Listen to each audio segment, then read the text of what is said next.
ऐसे करो, ये सब विधि कर दो। तो मैंने कहा कि इसमें तो आज का ही दिन है, इसमें तो 5 से 7 घंटे लगेंगे अगर आज ही सारी विधि करना है तो बोले कि जो भी है अजित जी को बुलाओ। अजित को बुलाया, देखो जो जो सामग्री लगती है।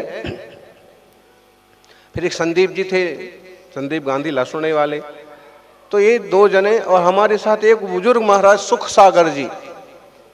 हमने कहा हम एक साधु को, तो सुख सागर जी को भी लेके जाओ। तो ये जन गए और ऊपर चढ़ के फिर 5-7 घंटे में जो जो जो विधि मूल प्रतिष्ठा की होती है वो सब कर दी। और 23 मई और फिर वो जो विधि करके सब आ गए। हम तो पहले हमने मना किया कि आप करेंगे तो अच्छा रहेगा, आप पधारो, हम लोग लेके चलेंगे आपको, अगर पाँव नहीं उठेंगी सीढ़ियों पर तो हम लोग ऐसे लेके चलेंगे। तो बोले नहीं, मेरी आज्ञा है, जाओ तुम करो। फिर मैंने कहा इतने बड़े बड़े साधु बैठे हैं, इनको किसी को सौंप दो, मैं तुमको कह रहा हूं ना। तो फिर ठीक है, जैसी आज्ञा। चले गए, पूरी विधि संपन्न हो गई। तो मतलब ऐसे फैसले होते थे, ऐसे निर्णय होते थे, ज्यादा तमाशा वाला काम नहीं था और किसी के दबाव में आने वाला काम भी नहीं था कि जनता ना होगी तो क्या होगा, वो सेठ जी ना आएंगे तो क्या होगा, वो पंडित जी ना आएंगे। मतलब इस टाइप के गुरु महाराज। ओघड़ तपस्या भी कठिन थी, और मन में अगर कुछ आ गया प्रभावना का, धर्म का या कुछ भी, तो वो करने में भी।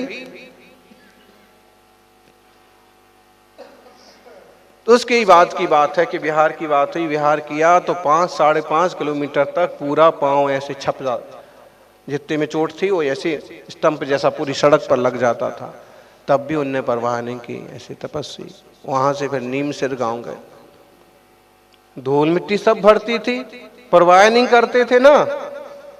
अपने जैसे थोड़ी है, जरा सिर दर्द हो गया हाय हाय हाय हाय हैं, अब बिहार कैसे होगा। अरे सिंह वृत्ति सिंहब जो विचर दे ये भूमि देसे।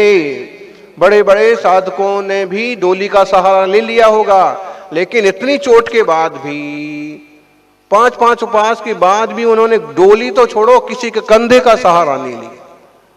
ये जरूर है, जो कोई बहुत ही निकट के भक्त है, बहुत समर्पित जीव है, तो और आके उनका हाथ पकड़ लिया, इधर पकड़ लिया, तो उसको झटकाते नहीं थे बस कि भाई इतनी सेवा करता है तो इसको इतना तो इसने ही मिलना चाहिए। बाकी अगर किसी और ने पकड़ लिया ना, जिसका कोई अवदान नहीं है, सेवा नहीं है, मतलब उनको, मतलब मुझे किसी की जरूरत नहीं है, इंगनी मरण जैसी उनकी तैयारी, जिसमें किसी और से सेवा नहीं कराई जाती।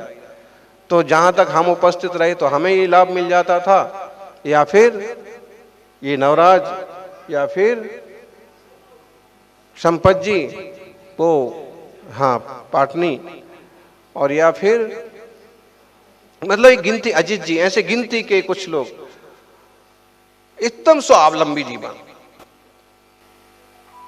तो बिहार नीम सिर गांव के बाद वह सबको फैसला कर दिया उनने, तो उमलबाड़ में पहले उदगांव में ही कि सब लोग जाएंगे, जो जो पद वाले साधु हैं सब जाएंगे। पद वाले में हम भी आ रहे थे, हमको ही। तो फिर मैंने तो उनको कहा कि मैं तो मेरा कोई पद वद नहीं है, मैं तो आपके पास ही रहूंगा। अब पद तो नहीं दिया था, एक आचार्य पद 25 जनवरी माघ शुक्ला सप्तमी औरंगाबाद में 2007 में। तो अब पद वाले बने रहोगे तो पास में रहने को नहीं मिलेगा। आप थे उसमें उस समय इनकी दीक्षा भी हुई थी शोभन सागर जी की। तो मैंने कहा, तो बाकी सबको ऐसी लग रहा था कि संघ में सब जाएंगे, बाकी हम, क्योंकि वो हमको स्पेस देते थे थोड़ा, तो फिर थोड़ा सा बिहार हो गया। उस गांव से अगले गांव पहुंच गए, नीम सिर गांव, छोटा सा गांव। फिर पता नहीं कुछ साधु भी आपस में चर्चा करने लगे कि भाई, मतलब जो जा रहे थे कि भाई सब को भेज दिया और इनको क्यों नहीं भेज रहे। तो शायद ये बात हुई या क्या बात हुई, तो हमसे भी महाराज जी बोले कि देखो सुनील सागर जी, हम तो छोटे मोटे गांव में चतुर्मास करेंगे, आप जैसे बड़े साधु को ये छोटे छोटे गांव में नहीं चतुर्मास करना चाहिए। अब क्योंकि उस समय प्रभाव ना करके आए।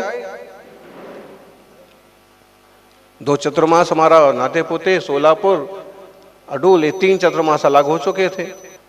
सब मीडिया, अखबार, समाज, महाराष्ट्र का वो क्षेत्र पूरे प्रभाव में आ गया। तो आचार्य से तुम जैसे बड़े साधु को छोटे मोटे गांव में नहीं करना, मुंबई में चतुर्मास करना चाहिए। फिर क्या बोलेंगे, क्या नानुकुर करेंगे। 1-2 बार कहा लेकिन बोले कि नहीं ऐसा। तो मुंबई चतुर्मास हुआ।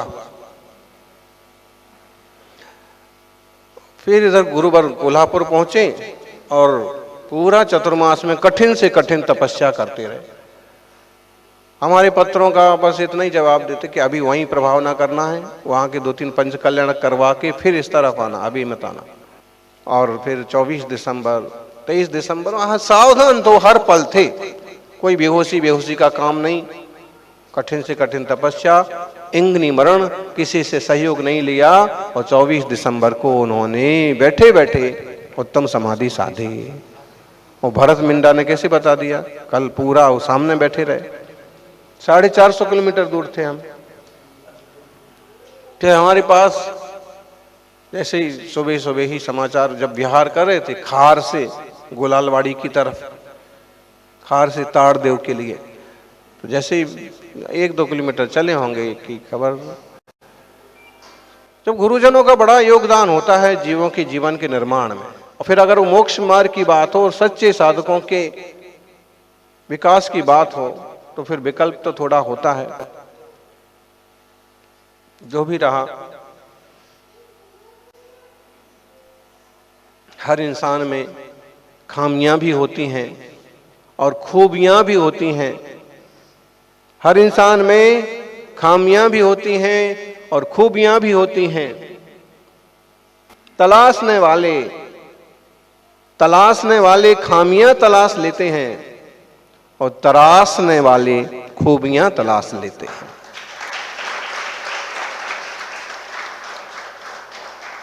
हमारे मामले में तो हम यही समझेंगे आचार्य श्री सन्मति सागर जी को कि तलाशने वाले तो खामियां भी तलाश लेते थे। जैसे हमारे बारे में ये कहा जाता था कि ये तो गूंगे महाराज हैं, ये तो कुछ बोलते नहीं हैं, बस नीचे आंखें करके पढ़ते रहते हैं, ये क्या संघ को संभालेंगे। इस टाइप से होता ही है ना, थोड़ी बहुत बातचीत आपस में लोग करते हैं। तो ऐसे होता था कि इनके अच्छा ये तो किसी से बात भी नहीं करते, इनको तो वात्सल्य करना भी नहीं आता है, तो क्या किसी को वात्सल्य देंगे, कौन इनके पास रहेगा। तो माने तलाशने वाले आपकी अच्छाइयों में भी कमियां तलाश लेते हैं, लेकिन तराशने वाले तपस्वी सम्राट जैसे लोग कमियों में भी अच्छाइयां तलाश लेते हैं। तराशना पड़ता है। जब ये पत्थर का मंदिर बनाया तो इस मार्बल में कहीं कहीं धारियां, रेखाएं भी दिख रही होंगी।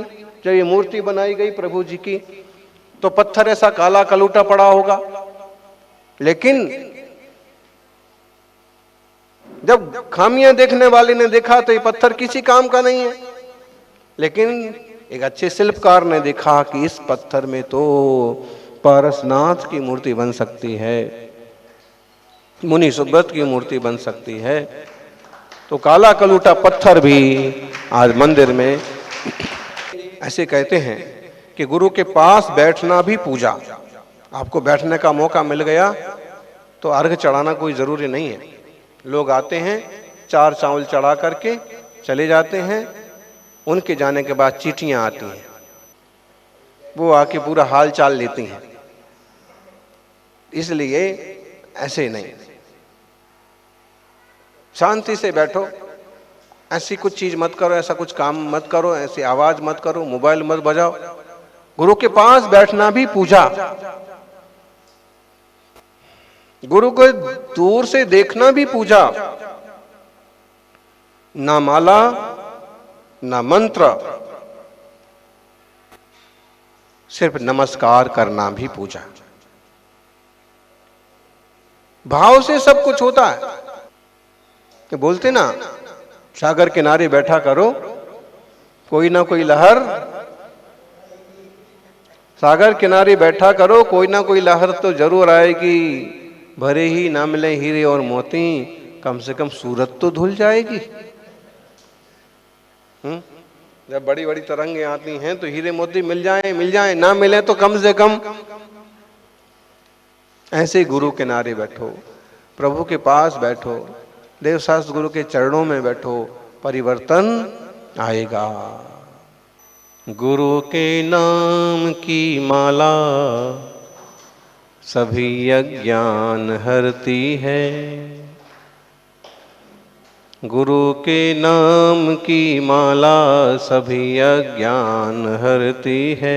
मिले वरदान वाणी का तो किस्मत काम करती है। सच्चे मन से जो हो अर्पण तो सारे काम बनते हैं। सच्चे मन से जो हो अर्पण तो सारे काम बनते हैं। उसी की नाव सागर में किनारा प्राप्त करती है। इसलिए जरूरी है क्योंकि मार्गदर्शक है। तस्मै श्री गुरुवे नमः। श्री गुरुवे नमः, श्री परम गुरुवे नमः, परम पराचार्य गुरुवे नमः। क्यों? ट्रेडिशन है, पूरी परंपरा है। अभी आप सुन रहे थे, तपस्वी सम्राट तो प्रोफेशनल तपस्वी थे। आपको प्रोफेशनल म्यूजिशियन मिल जाएंगे, प्रोफेशनल सिंगर मिल जाएंगे, प्रोफेशनल लेखक मिल जाएंगे, प्रोफेशनल सारी चीज में मिल जाएंगे। लेकिन तपस्वी सम्राट इस दुनिया में एकमात्र ब्रांड है जो प्रोफेशनल तपस्वी थे। प्रोफेशनल मतलब केवल और केवल आत्मशुद्धि का उद्योग और उसके लिए कठिन तपस्या। निश्चित रूप से उनके तपस्या के प्रोफेशन के बारे में तो क्या कहा जाए। एक बार एक सज्जन आए, ज्यादा परिचित नहीं थे दिगंबर तपस्वियों से, और उन्होंने ऐसे ही पूछ लिया, व्हाट इज योर बिजनेस? मतलब आप दिगंबर हैं, आपके पास तो कुछ नहीं है, लेकिन इतनी बड़ी बड़ी गाड़ियां खड़ी हैं, भगत लोग आए हैं। तो उनने समझा कि व्हाट इज योर बिजनेस? गुरुजी ने कहा, business is my business. Business मतलब व्यस्त रहना। किस चीज में व्यस्त रहना? अपने तप में, त्याग में, ध्यान में, ज्ञान में, स्वरूप संवेदन में। Business is my. दुनिया के सारे व्यापार फेल हो जाएंगे, दुनिया के सारे उद्योग खेल हो जाएंगे, दुनिया में कुछ गलत करोगे तो जेल जाएंगे। लेकिन अगर तपस्या के बिजनेस में, आत्मशुद्धि के व्यापार में पड़ेंगे तो एक दिन परमात्मा बन जाएंगे, भगवान बन जाएंगे। ऐसा ही प्रभुता का मार्ग है। और गुरु लघुता से प्रभुता मिले, प्रभुता से प्रभु दूर। चीटी ले शक्कर चली, हाथी के सिर दूर। ध्यान रखो, शिष्य हो चाहे भक्त, लेकिन प्रभुता गुरु के सामने मत दिखाओ। आप कितने प्रभावक हैं, आपके कितने चेले हैं, कितने भगत हैं, गुरु जी को मत बताओ। आप कितने पढ़े लिखे हो, आपको कितने अनुभव हैं, ये क्योंकि गुरु से शिष्य की कौन सी बात अनजानी है। सागर को पता है बूंद में कितना पानी है। नाना के घर जाओ, बोलो ननहाल की बात करो। नाना जी हैं, अब नाना के घर गए और नाना से कह रहे हो कि हमारी नाना के यहाँ तो हाथी था, घोड़ा था। तो नाना के घर ननहाल की बातें करोगे तो चलेगा क्या? ऐसे गुरु जी के सामने कुछ भी कहोगे, गुरु जन जो होते हैं, पूज्य जन जो होते हैं, उनसे कुछ सीखो और खास आत्मोद्धार की कला सीखो। दुनियादारी की चीजें सिखाने के लिए ढेरों मोटिवेशनल गुरु पड़े, लेकिन आत्म कल्याण की बात बताने वाले कोई निष्प्रही वीतरागी आत्मज्ञानी मुनिराज ही होते हैं, जो बताते हैं कि भव भव में भटक लिए, बहुत जन्म मरण हो गए, अब इस जन्म मरण का जंजाल छोड़ो और आत्म कल्याण के मार्ग पर चलो। खूब आध्यात्मिक जीवन था आचार्य श्री का, और निरंतर कोई ना कोई आध्यात्मिक शास्त्र का।